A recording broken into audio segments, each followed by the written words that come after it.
તો વાત કરીએ ગીર સોમનાથની તો ગીર સોમનાથ જિલ્લાના કોડીનાર તાલુકાના દેવડી ખાતે ફરજ બજાવતા વૈદ્ય ડોક્ટર વિજયસિંહ ગોહિલે જણાવ્યું કે મેદસ્વીતા એટલે શરીરમાં ચરબીનો વધુ પડતો ભરાવો જે સ્વાસ્થ્ય માટે ગંભીર નુકસાનકારક સાબિત થાય છે।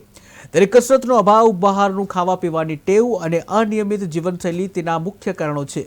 આયુર્વેદ શાસ્ત્ર મુજબ દિનચર્યા ઋતુચર્યાનું યોગ્ય પાલન કરવામાં આવે, ઉપવાસ, ઔષધિઓનું સેવન કરવામાં આવે તથા ઉકાળેલું પાણી મધ સાથે પીવાથી મેદસ્વીતાને કાબૂમાં લઈ શકાય છે।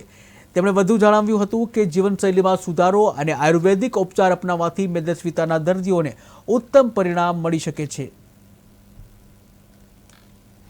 મેડિકલ ઓફિસર સરકારી આયુર્વેદ દવાખાનું દેવળી। આજે આપણે જોઈએ છે કે અહીંયા જે સરકારી આયુર્વેદ દવાખાનું છે તેમાં અલગ અલગ પ્રકારના દર્દીઓ સારવાર લેવા માટે આવતા હોય છે। એમાં ખાસ કરીને અત્યારે જોઈએ તો ઓબેસિટી, મેદસ્વીતાના પણ અત્યારની જે લાઈફસ્ટાઈલ છે તેમજ અત્યારની જે જંક ફૂડ, બહારની ખાવાની આદત અને જીવનશૈલીમાં ઘણા બધા બદલાવ આવવાને કારણે મેદસ્વીતાના પણ પેશન્ટ અહીંયા આપણે આયુર્વેદ દવાખાનામાં સારવારમાં પણ વર્ષે કંઈ તો ઓછામાં ઓછા 150 થી 200 પેશન્ટ આપણે અહીંયા જે મેદસ્વીતાના છે, ઓબેસિટીના એ દર્દીઓ અહીંયા આવે છે।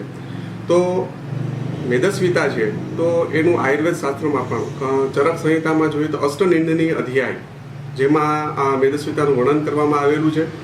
અષ્ટનિંદની એટલે ટૂંકમાં આ જે પેશન્ટો છે તેને શાસ્ત્રમાં પણ નિંદાને પાત્ર ગણવામાં આવેલા છે કે મેદસ્વીતા, કારણ કે મેદસ્વીતા એક લિમિટ બહાર જાય તો એ પછી કષ્ટસાધ્ય એટલે કે ટૂંકમાં એને અટકાવવું અઘરું પડે છે, એટલે શાસ્ત્રમાં પણ તેને નિંદાપાત્ર ગણવામાં આવે છે।